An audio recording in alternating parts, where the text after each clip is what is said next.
Alright, time for another review of a gun product on my channel. What I'm reviewing today is this scope, which is the Monstrum Tactical 1x4x20, I believe, scope. 1x4x20. You can get it on Amazon. And I'll go into a whole lot of detail about all this stuff, but I paid $99 for it. But you can get just the scope and some mounts, I believe, for $80. And I paid $99 for it. I already did like an unboxing of it, and then somehow it got deleted off my phone before I uploaded it. So, but if you care, here's what the box looks like. I saw somebody else, 704 Tactical, I think, has an unboxing of it. You know, here's some of the little bits that it comes with, the instructions, I guess some decals, I don't even know, microfiber cloth, US flags thing, and there's what the inside looked like. And in there before was the scope, and it comes with rings, I guess these, covering rings, whatever you want to call those, and these, which are flip up protectors that are supposed to go on the scope, but I'll get to those later. You know, they go here and here, and then you can just flip, or like this, so then you can just flip up the covers. And this pretty nice, what do they call these? There's a name for these. Dang it, I can't think of it right now. There's a name for these kind of offset mounts that go forward for low power variable optics. What do they call these? It's not offset, but cantilever. There's the word. It's a cantilever mount. Let's see. It's got the 3 screws. I just took 4 of them out. I just have it where there's only 2 on each side right now, so I was just playing with it earlier. So yeah, that's what all. You know, here's your box. If you're interested in that and everything, how it'll come to you. I'm going to put that up and toss it to the side. Okay. Now, for the scope and the price, again, I did not know until recently that there was like really low cost, low power variable optics on Amazon. But I was watching a particular video and a guy mentioned he was doing a low cost build, and it was like $500 for the whole thing. He had like a Bear Creek upper and a Palmetto State lower, and he, you know, it was kind of cool video, I guess. He had a grip, and he had this and that and the other, Magpul furniture, and he did the whole thing for $500, including the optic. And he mentioned the scope was a Vision King 1x4, and I'd never heard of that. And he said it was good, you know, clear glass, this and that. So I was like, huh. It sounded like right up my alley, exactly what I was looking for, because I wanted another 1x4 scope for this high 0.9mm I have, because I have a 1x4, as you'll see over there on my AR. But and I love them. I don't know what it is about me, but I've always liked scopes on my guns. I like them better than red dots. You know, red dots are fine. I like them too. I have them, some of them too, or yeah, cheap ones anyway. I don't spend a lot on my optics. To me, it's weird to like this gun costs probably $500, $400. This costs $250 at the gun show, the high point. So it's like, why am I gonna spend $400, $500? Besides that, I'm just poor. But even besides that, this would seem weird to spend, you know, $300 on an optic to put it on a $250 rifle. I mean, I'd do it if I had the money, and I probably will someday. But for, you know, it just seems a little weird to be buying high-priced optics to put on lower-priced rifles. But anyway, so anyways, where was it? Okay, so this guy in this build video, I shot him out if I could remember his name on YouTube. He did it might have been 704 Tactical, but I don't think so. But anyways, he had a Vision King scope, and he mentioned it being like $70, $60, something like that, $80. This probably was a couple years old video. So I was like, what is this Vision King thing? Like, I need exactly that, because I was wanting a low power scope for this thing that doesn't break the bank, to say the least, because I had a red dot on it, and I prefer low power scopes. Like I said, I prefer scopes. Don't know why, that's just me. I just like them. Even when I was a kid running around in the backyard with the air gun, I always liked the scope on it, you know.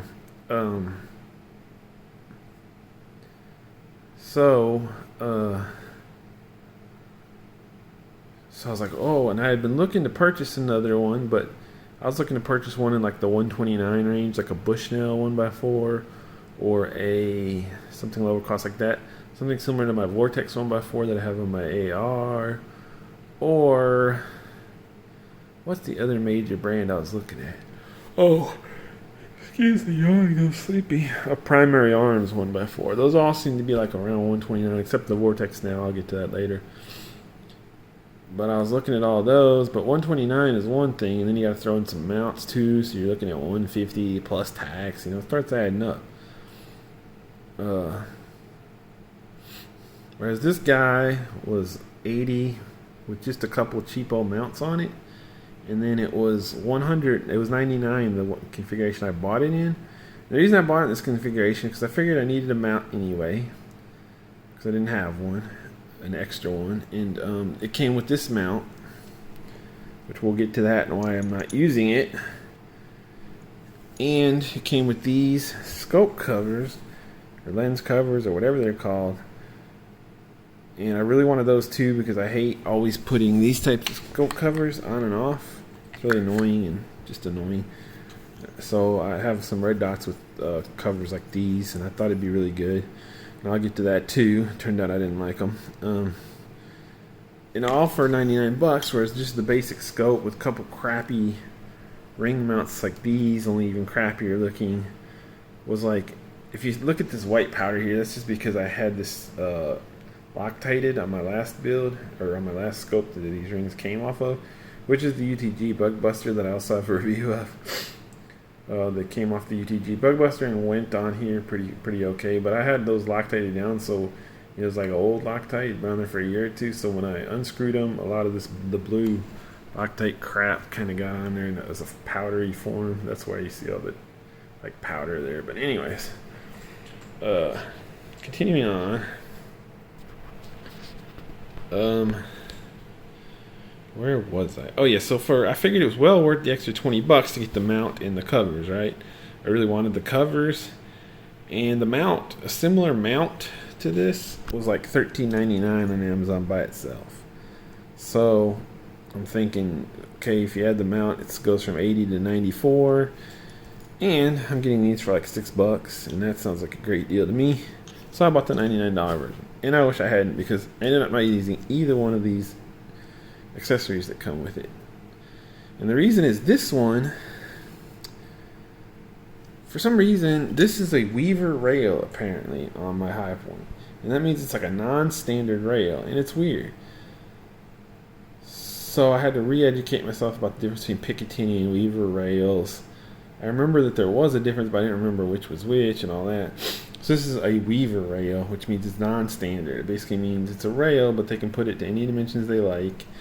I don't think there's any spec for even the in-between grooves, and there's also definitely no spec for how far the grooves are apart. So things that mount on a Picatinny rail will not necessarily mount on a Weaver rail. Picatinny rail is like standardized, so everything you know will work. Weaver rail is like, you don't know. Picatinny rail is definitely superior.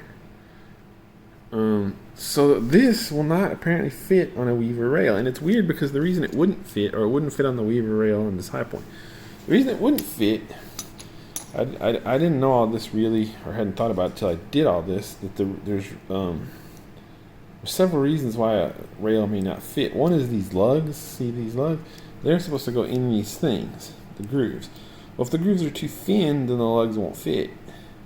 Well, these particular grooves were not too thin for these lugs. They would fit. So that wasn't the problem. It was actually that they were spaced wrong. Like these two lugs, I could not get them to line up into two grooves. Like if I lined the front lug up with a groove, then the back one would be right along a ridge. See what I mean? And vice versa. If I lined the back one up in a groove, then the front one would be on top of a ridge.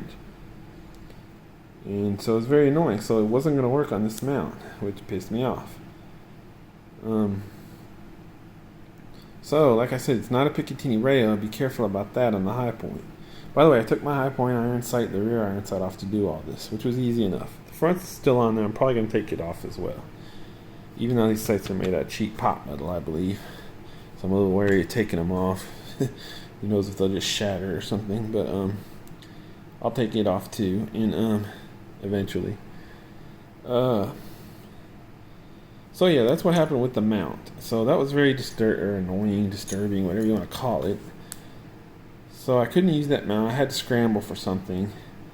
I didn't want to order. I was thinking of going shooting this week. I didn't end up doing it. So I didn't want to order anything else at Amazon. I was thinking of going shooting like the next day, and I wanted to use this scope.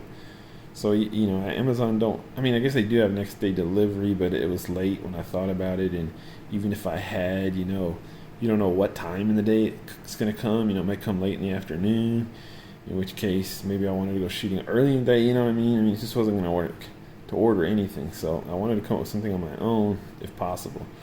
And I did, which is I had this little rail. I had all this stuff from before, from previous gun purchases and whatnot. I had this little accessory rail. I don't know what it's called. And for whatever reason, it would fit on this weaver rail with no problems. The way it worked was it only had one lug. And then the other lug, like this lug, it had like a lug here. And this lug is flat. So there's nothing, it can't not fit. At least as far as the grooves go. So the rail fit, and then next part was I had to take these rings off my UTG Bug Buster. They're the only other rings I had. And the UTG Bug Buster, I haven't used it in a long time anyway. I prefer these low power ones. So I took the rings off my UTG Bug Buster and put them on here. It was the only solution I could do. And I knew it'd work because with separate rings, you don't have to worry about how far apart the grooves are. As long as the lug fits, you know what I mean? You can put the rings wherever to fit the grooves. So it's because these are one unit that they wouldn't fit because, they're already a specified distance apart. But these, I can put them however far apart I want. So they would have worked. And I believe I originally just put them with the rings, but the scope sat a little low like that. So I put this little thing back on meanwhile. So this is a good height now. I like this little riser, I guess that's what you call those. Put the little riser back on because I like this height better than just the rings. That's a little low for me. Just a personal preference / comfort thing. So I'm happy with it now, though. I got the little riser going and the rings, but just your mileage may vary. No, I don't think most guns come with a weaver rail, so you probably won't have that issue. It's just because of this goofy weaver rail on the high point. So having said all that, next issue, so that's why I couldn't use this mount, and I kept it, but then I was thinking, I'll keep it. I was thinking of returning the whole thing and getting the $80 version because I'll get to this later, but for $100, I don't know how great of a value this scope is. At $100, I start thinking like, man, maybe I should have stepped up and got a 129 primary arms. It's a better value, Although I haven't looked at a primary arm, so I don't know, but I'm assuming it would be a much nicer value or a nicer scope. But at the end of the day, it's not worth the hassle of returning it to save $20. But I wish I had got the $80 version by now, because then I would have got the rings, which I probably would have ended up using anyway, and then I wouldn't have spent $20 on two things that I don't need. And then the whole scope would have felt like a much better deal, because when you're talking about like such a low cost optic, the difference between 100 and 80, it seems like a lot to me. But anyways, what's done is done. I'm definitely not returning it now. Well, I'm 99% sure I'm not returning it unless something major goes wrong or something. Now, next let's get to these things and why I'm not using them. Now, the reason was, first of all, this one didn't even fit. And I don't think with these mounts, because these mounts are like big enough and stuff that once you put this on, there's not enough room, and it only goes on like half, like 2/3 of the way. So there's like this loose play in it, and it's like not all the way on there, you know what I mean? With these mounts. It looks like it wouldn't be a problem with these. I could put it all the way on. So that was annoying, and this just didn't feel right. It seemed like it was kind of flopping around. It didn't seem high quality because it didn't shove all the way on the end. And then this one, I think it did. It may almost not shove. Yeah. See, it really doesn't fit correctly either. It's already running into this turret, and it's not really fully. You can see there's like a 1/4 inch there where it's sticking out. So it all just felt floppy, not high quality at all. Then on top of that, it covers up your focus ring. By the time and when you're trying to get it on, it slips on there really tight. So you're like bound to, you have to finagle it, squish it around, push it, rock it back and forth a little to slide it on. While you're doing that, you're messing up your focus ring. And then you can't really turn your focus ring because then you're like turning your whole, I guess you could, but it's very annoying because it's very sticky because this fits on really tight. You know what I mean? It's just not a good situation. And then your flip up thing is going to be off center. You may turn it this way or whatever, which I guess would be okay, but just kind of looks ugly. I want them to be at least vaguely center. So all in all, these rings just turned out to be worthless to me. The back one doesn't fit on entirely right, and like I said, you can see once it hits the turret, it's still got like a 1/4 inch sticking out. And then on top of that, like I said, you're gonna mess up your focus ring, and then you don't have ready access to the focus ring without turning this whole fucking ring. Excuse my language. It's annoying. And I guess you can't see the settings either or anything if you care about that of the focus ring. The focus ring being this thing here where you focus the crosshairs. And in the front, at least with these mounts, it only fit like 2/3. It fit even worse, so it was kind of flopping around up there. Felt very low quality. So these things are kind of junk in my opinion. I ended up just taking them off because they're just annoying. Oh, also they kind of make the scope like longer. Like they actually kind of decrease your field of view a little bit or something. They make it seem more like a tube because they're sticking out, and adding just more length. And it was actually noticeable. I was going to say really noticeable. I don't know about really noticeable. It was definitely noticeable that the scope seems less like spacious, less wide, less field of view. It looks more like you're looking down a thin tunnel with these on than without them. So that's kind of like actually compromising your scope experience on top of everything else. Like it was noticeable. So I just took them off, to heck with it. So both of the accessories that I paid $20 extra for turned out to be useless to me. But now onto the scope. So I would recommend buying the $80 version if you have any of those concerns. If you have just a standard Picatinny rail, I imagine the mount will work. And I still think the covers are useless, but so now onto the scope. Now, I have to preface this. The only scope I've ever really used a lot, I haven't looked through many scopes since I got back into guns. And the one I really used a lot is this Vortex Crossfire 2. Let me tell you, this scope is like way nicer than this Monstrum Tactical. It's way nicer. When I first looked through the Monstrum, I was like, ugh, this is nasty. This is like night and day difference. But over time, I've really gotten used to the Monstrum, and I don't mind it. In fact, I kind of like it. I think it looks pretty good. It's not nearly the field of view, or is that what they call it? No, the eye focus. That's what I mean. The eye box. What do they call that? The eye relief. The eye relief on this is like way better than this. And the clarity, everything, way better on this Vortex Crossfire 2. And the thing is, back in the day, I paid like $129 for this Crossfire 2. So I was thinking like, well, this wasn't much more than this. I paid $100 for this. Granted, with those accessories, and this is like twice as nice. I mean, it's really much nicer. But over time, I came to accept it. And first of all, this is not $129 anymore. Because I was looking, I was thinking like, well, I'll just buy another Vortex. Maybe return this. Well, these are $199 now. And I think the actual reason is, at the time I got this, they were selling it in like now it has like a light up reticle, right? It's called the V-Plex reticle or some crap. Where it's just basically one of those like where there's a battery in it and it's green or red, I guess, the reticle. I don't care about those. I think they're just a gimmick. I don't give a crap about a lighted reticle. And all of the ones on cheaper scopes, I think, don't really light up good enough to be used in the day anyway, so can't use them most of the time. I guess they're supposed to be for dusk or something. Personally, I think they're a gimmick. So I don't care, but this one doesn't have the light up reticle. And I believe they just don't make that version anymore is what happened. I bought this one probably a couple years ago. So the one with the V-Bright reticle is more expensive. It's like $199. But this is when they used to make a cheaper version. I think it might have been like $149, and then I got it on a sale for like $129 or however. I don't know exactly how it worked out. But I got that for like $129. And for $129, let me tell you, it's a hell of a scope. I mean, it has nice, crisp, clear glass and everything. And so yeah.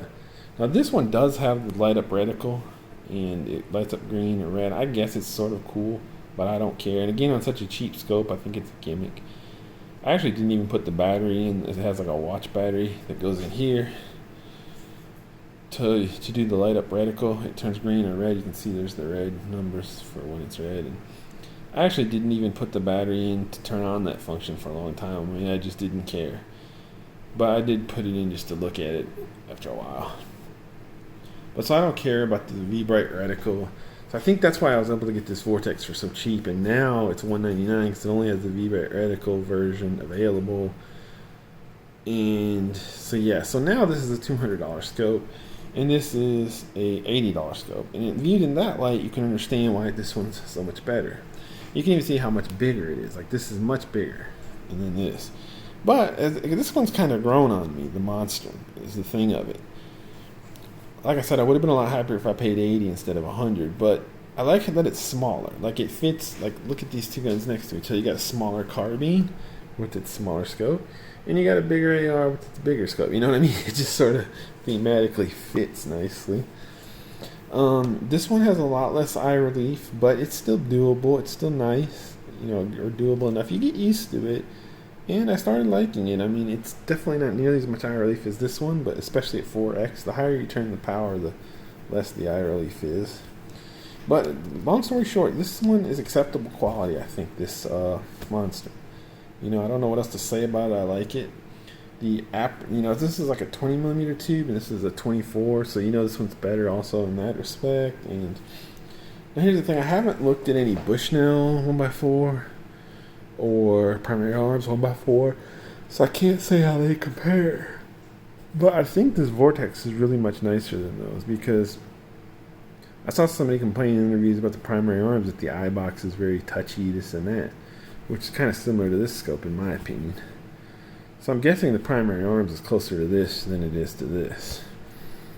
And probably the Bushnell too. And there was Nikon, but they don't make scopes anymore, supposedly. I don't think that they're available. So just, yeah. You know, like I said, so at first I was kind of really bummed about the quality, but I got used to it and I started kind of liking it. It's good for what it is, you know, and it's like a lower price, lower quality scope, but I like it, you know. I saw one, I haven't shot it yet, so I don't know about that. Oh, I believe this one also has like where you have to actually turn the adjuster for sighting it in with a screwdriver, which, you know, of course these nicer scopes have just where you just can do it with your fingers. I mean, I think you have to take the lid off either way, but you know, you can just finger adjust this one, whereas this one's going to have a little screw in there that you actually use a little screwdriver for. No big deal, but it's nicer to just have the finger tunable ones. So I saw a video where a guy was saying like, oh, you should always look down the scope with your camera so you can see on another guy's review of a scope. I don't think I'll do that. Now I don't think you'll be able to tell much, but maybe you can. Let me go ahead and turn this to 1 power so you get the best possible view. I don't think you'll be able to really get a real sense to what this looks like, but I'll go ahead and, okay, there it is. It's, you know, like I said, it's hard to, I guess there. It's not focusing right, but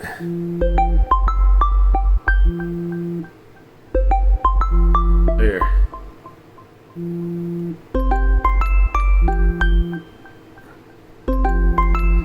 And now if I was to look down my Vortex, even on this phone, you might be able to see what a much nicer field of view it has. Look at that.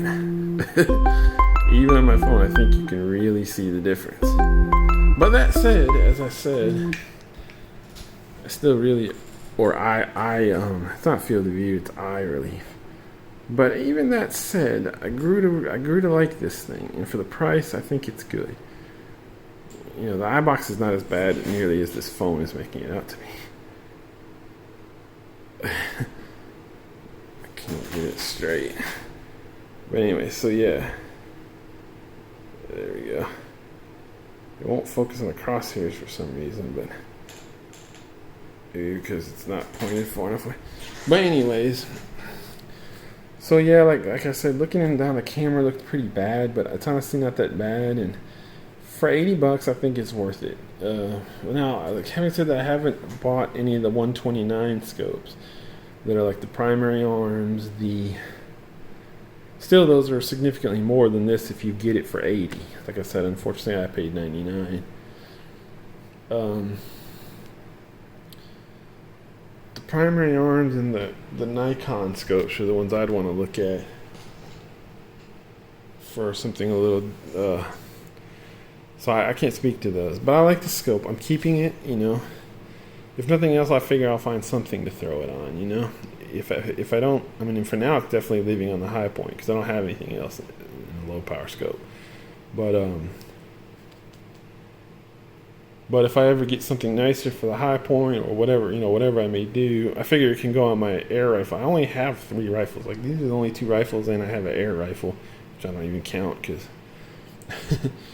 But yeah, the air rifle has a cheap scope that came with it from the factory, like really cheap. So this could probably go on the air rifle. I'm not sure if you can use. I'd have to research whether you can use just a normal scope on an air rifle because I know they have different recoil or whatever. But yeah, I might throw some air rifle someday if I get something nicer, or whatever the case may be. So yeah, that's what I think of the Monstrum Tactical. At first, I didn't love it, but it's really grown on me over time. I think for the price, it's good. It has a pretty sharp thing, pretty sharp view, pretty good glass. I guess it's not as good as the Vortex, but I've gone through that a bunch of times. I don't know how it compares to the primary arms for 129, the Bushnell for 129, the Nikon for 129.